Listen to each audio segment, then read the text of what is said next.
So, good evening everybody to whoever is watching this. Today we will be discussing your Module 6, which is about your anti-neoplastic agents. So, pag anti-neoplastic agents, it talks about your cancer or your tumors. And, yeah. So, chemotherapy, it involves the administration of your cytotoxic medications and chemicals to promote the death of your tumor cells. So, remember nurses that you have your malignant tumor cells and then your benign tumor cells. So, usually kasi pag chemotherapy, we are targeting the malignant tumor cells. Kasi pag malignant tumor cells, it could metastasize or pwedeng kumalat sa ibang body parts. So, the route of administration can vary. It could be IV, intravenous, pwede rin oral, and then you also have your intrathecal or injected into the fluid space or your CSF. And then you also have your topical, of course, self-explanatory, pag topical sa skin na yan. And then you also have your intra-arterial and then your intracavity, which is delivering chemotherapeutic agent directly to the specific or target body parts. So, dun directly to the tumor. And then you also have your intravesical, which is put right into the bladder through a catheter. And then, we have your cell cycle or the life of a cell. So, bakit natin kailangan alamin to? Because your cell cycle happens normally in our body. And then, your cell cycle is also important kasi dito natin malalaman kung saan nata-target ng mga chemotherapy drugs. Kung saang part ng cell cycle nata-target ng chemotherapy drugs. So, first, you have your interface. So, your interface can be classified into your G1, your S phase, and then your G2 phase. So, ito yung mahabang phase. It is also known as the longest phase in which the cell is getting ready. So, this is when the cell grows, works, and prepares to divide. So, it is divided into 3 subphases. Like what I said, you have your G1, your S phase, and then your G2 phase. So, in your G1 phase or your GAP1 phase, it is when the cell grows and performs its normal functions. It is also known as the growth and work time. So, the cellular contents, excluding the chromosomes, are duplicated. And then in your S phase or your synthesis phase, the DNA is copied. So, S for synthesis and S for copying DNA. So, sabi niya nga dito, S phase, during S phase, each of the 46 chromosomes is duplicated by the cell. Kaya nga copying the DNA. And in your G2 phase or GAP2 phase, the cell prepares for cell division. So, this is when the cell checks for errors in the DNA. It is the final prep before division.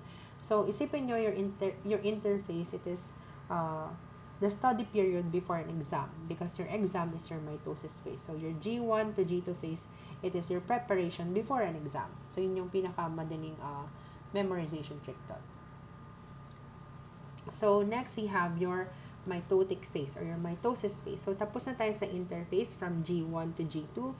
Now, we have your mitotic phase.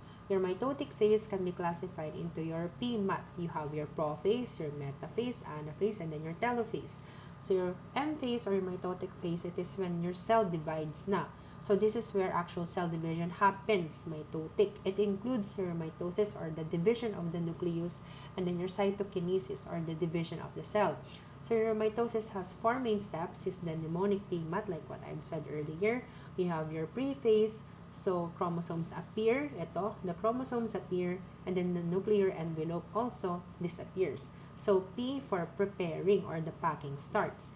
Next, you have your metaphase. So, M for middle. Yung chromosomes mo pumupunta na sa gitna. So, the chromosomes line up in the middle. M for middle.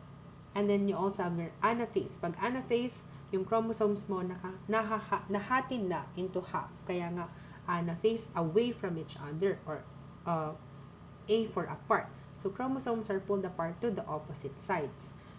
And then, you also have your telophase. Pag telophase, the new nuclear membranes form 2 new cells or also known as your 2 daughter cells. So, nagkakaroon ng 2 nuclei. Ano? Pag nahati na sa anaphase, magkakaroon na lang 2 daughter cells na identical to each other. And then, magkakaroon ng cytokinesis, which is your division of the cell. So, cytokinesis, the cell finally splits into 2. So, cytoplasm divides and now you have 2 identical daughter cells. So, the classification of your chemotherapeutic agents. First, we have your alkylating agents. Pag alkylating agents, these are your non-phase specific and act by interfering with your DNA replication. Pag sinabi niyang non-phase specific, it acts on all the phases of the cell cycle. Kaya nga sabi niya dito, non-phase specific. Therefore, it acts on any part of the cell cycle. You have your cyclophosphamide or cytoxan. You also have your busulfan or myliran. You also have your mecolorethamine or mustargen. So, ang mechanism of action niya is that your alkylating agents bind to your DNA. Pag nabind na siya sa DNA, it causes the breaking of your DNA strands. Therefore, this stops replication and cell division. And pag nangyari yun, it affects both the cancer cells and some healthy, fast-growing cells. So, ito kasi ang pinaka-tricky sa chemotherapeutic agents. It can be a double sword or, double-edged sword kung tawagin nila. Kasi, it affects the cancer cells, but it also affects your healthy, fast-growing cells. So, that is for your alkylating agents. Next, you have your antimetabolites. Your antimetabolites naman, they interfere with metabolites or nucleic acids necessary for your RNA and DNA synthesis. Excuse me. So, you have your 5-fluorouracil and then your methotrexate. So, ano nga ba ang ginagawa ng antimetabolites? So, your antimetabolites or cancer cells need nucleotides. So, yung nucleotides na yon, they are needed for your DNA and RNA building blocks to grow and divide. Your antimetabolites mimic these natural substances. So, ang ginagawa ng antimetabolites, kinakopy or ginagaya nila yung mga natural substances like your folic acid, purines, or pyrimidines. And then, once they are inside the cell, they trick the cancer cell into using the wrong material. Therefore, magkakaroon ng faulty or blocked DNA, RNA synthesis ng cancer cell. And yung cancer cell na yon, hindi siya makakapag-divide, that therefore leads to your cell death. So, sabi niya dito, think of antimetabolites as fake puzzle pieces that don't fit. So, the cancer cell can't build DNA or RNA properly. So, yun yung function ng antimetabolites. Next, you have your cytotoxic antibiotics. So, they disrupt or inhibit DNA or RNA synthesis. So, example, you have your bleomycin or blenoxin and then your doxorubicin. So, these are famous cytotoxic antibiotics. So, bleomycin is famous for causing pulmonary fibrosis sa lungs. And then your doxorubicin naman or adriamycin causes it is cardiotoxic in nature. So, in your doxorubicin, pag mga clients na nagtitake ng doxorubicin, you have to monitor the ECG and echocardiogram of the patient or the heart function. So, watch for signs of heart failure such as your fatigue, shortness of breath, and then edema. And then urine may turn red-orange, which is a normal side effect. For bleomycin naman, you have to monitor the lung function test. You also have to auscultate for lung crackles and then monitor for dry cough or shortness of breath. So, ang mechanism of action ng cytotoxic antibiotics is that they prevent the DNA replication. So, they bind to DNA, they prevent DNA replication, and then they create free radicals to that cancer cell that break DNA strands. Therefore, it leads to your cell death. So, think of them as DNA crushers. They bind to DNA and stop cancer cells from copying their genetic material. So, kasi nga, pag cancer cells, they require DNA to duplicate or replicate themselves. Next, you have your hormones and hormone antagonist. So, from the word itself, antagonist, kalaban siya or kontrabida siya. So, they are phase-specific. They act on the G1 phase or GAP1 phase in your interphase and act by interfering with your RNA synthesis. So, example nito, you have your diethylstilbestrol, your tamoxifen, which is famously used for your breast cancer, and then you also have your prednisone, which reduces inflammation. And then next, you have your plant alkaloids. So, your plant alkaloids, these are plant-based chemotherapy drugs made from the periwinkle plant Vinca rosea. So, Vinca alkaloids are phase-specific, so they act on the mitotic phase, inhibiting cell division. So, you have your vincristine, vinblastine, and then your vinorelbine. So, pag Vinca alkaloids, ito, madali mo nang matatandaan, you have your vincristine, vinblastine, and then your vinorelbine.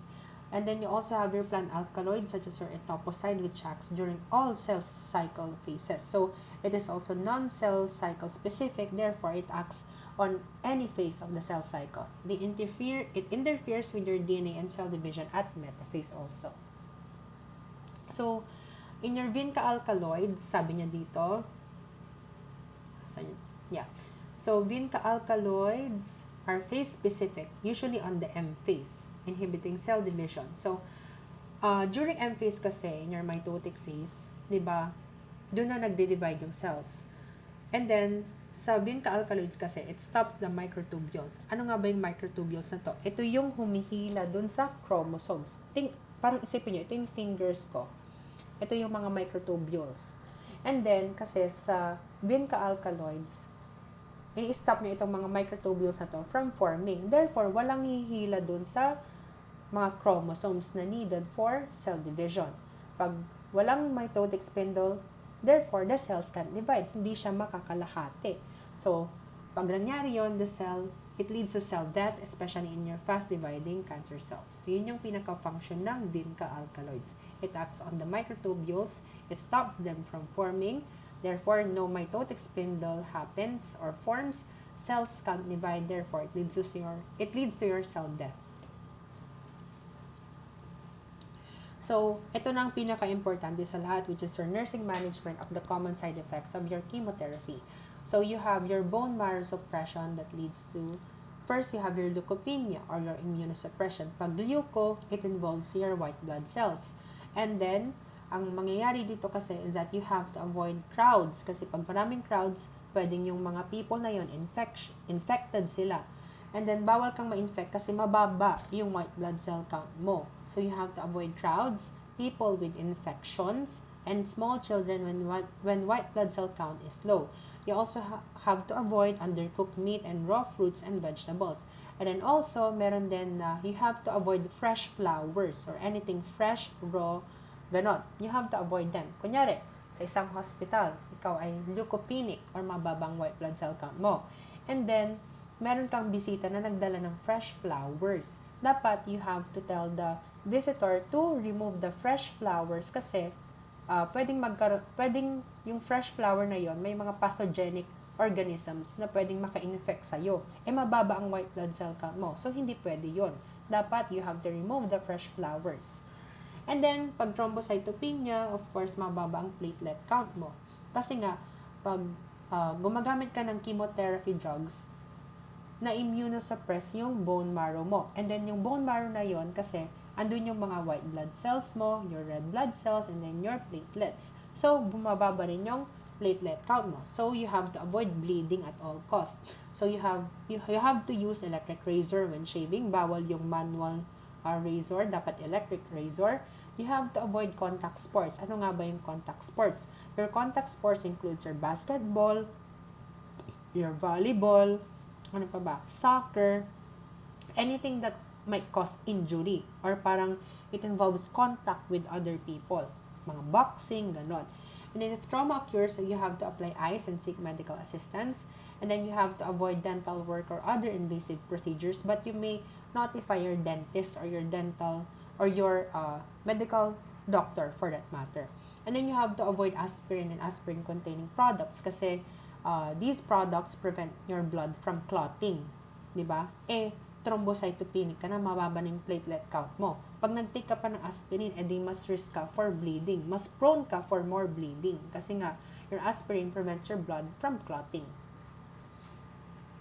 And then, ito ang hindi nyo dapat kalimutan kasi, high yield siya sa PNLE and then your NCLEX exams. So, ito yung tinatawag nating chemotherapy man or chemo man drug or whatever. So, C for cisplatin or carboplatin. It is nephrotoxic and acoustic nerve damage. So, pag nephrotoxic, it affects your kidneys. And then, pag acoustic nerve damage, it affects your cranial nerve 8 or the cranial nerve that is responsible for your sense of hearing, di ba? And then, you also have your vincristine for your peripheral neuropathy. Pag peripheral, away from the body, and then neuropathy naman, I think it is the feeling that you can't feel something. And then you also have your doxorubicin, which is cardiotoxic. Therefore, you have to check ECG and then your echocardiogram. Cardiotoxic sa heart. And then you also have your bleomycin, which affects your lungs. It causes your pulmonary fibrosis. And then you also have your cyclophosphamide, which causes your hemorrhagic cystitis dito sa bladder. It causes your hemorrhagic cystitis. And then, ang nursing management mo for hemorrhagic cystitis is to increase your oral fluid intake. And then, you also have your M for methotrexate, and then your 5-fluorouracil, and then your 6-MP or your mercaptopurine. It causes your myelosuppression. Ayan. And then you also have your vincristine for your peripheral neuropathy. So, nursing management of the common side effects of your chemotherapy. So, usually, nagkakaroon dito ng anorexia, nausea, vomiting, and then your diarrhea. Bakit kasi? Kasi pag nag-chemotherapy drug ka, usually, yung mga chemo drugs na yan, ina-alter na rin yung taste buds mo. Nawawalan ka ng gana kumain, kaya nagkakaroon ka ng anorexia. Pag nausea, vomiting, and diarrhea, of course, expected yan kasi your chemotherapy drugs, yun nga, nakakapagpanibago rin ng taste buds. So, nasusuka ka. Yung auntie ko, she has breast cancer. So, usually yung meat, nagiging ang lasa niya is metallic or pangit yung panlasa niya sa meat. So, I think canon event siya sa mga clients na may cancer na yung meat is nagiging metallic ang taste. So, yun ang nangyayari sa kanila. And then, client education, you have to teach the client to eat small, frequent, low-fat meals. You have to avoid spicy and fatty foods. Avoid extremely hot foods or extreme temperature na foods. Kasi, yun nga, yung iba rin kasi sensitive ang kanilang mouth pag nagtitake or habang nagtitake ng chemotherapy drugs. And then, ito ang importante or also high yield, which is to administer antiemetics before starting chemotherapy. Dapat administer antiemetics 30 to 60 minutes prior to your chemotherapy. And then, you have to weigh the client routinely to check if effective ba yung diet, kung mas lalo bang bumaba ba yung weight niya or nag-i-improve through weight gain. And then next, you have your stomatitis and then your mucositis. So, client education, you have to use a soft bristled toothbrush. Mouth swabs may be needed during an acute episode. And then you also have to avoid mouthwashes containing alcohol. Kasi pag alcohol, mahapdi yan sa bibig. Diba? Pag tayo nga gumagamit ng Listerine, mahapdi na sa bibig. Paano pa kaya yung mga nagki-chemotherapy and may stomatitis at mucositis? And then you do not use lemon glycerin swabs or dental floss for that matter. Kasi pag dental floss, di ba pag nagde-dental floss tayo, nagkakaroon ng slight bleeding. So, you also have to avoid dental floss. And then pag lemon, di ba pag lemon, acidic siya. And then meron ka ng mucositis. Sa tingin nyo, pwede bang gumamit ng lemon na acidic tapos may mucositis ka pa? Mas mahapdi, di ba? And then, you have to consider using chlorhexidine mouthwash to decrease the risk of hemorrhage and protect the gums from trauma. First, for xerostomia or dry mouth, apply lubricating and moisturizing agents to protect the mucous membranes from trauma and infection. You also may consider using artificial saliva and hard candy or mints. Avoid smoking and alcohol, and then drink cold liquids and avoid hot and irritating foods. So, nursing implications for the administration of your chemotherapy, IV routes may be obtained by subclavian catheters, implanted ports, or peripherally inserted catheters, or your PIC. Your extravasation is the major complication of your IV chemotherapy.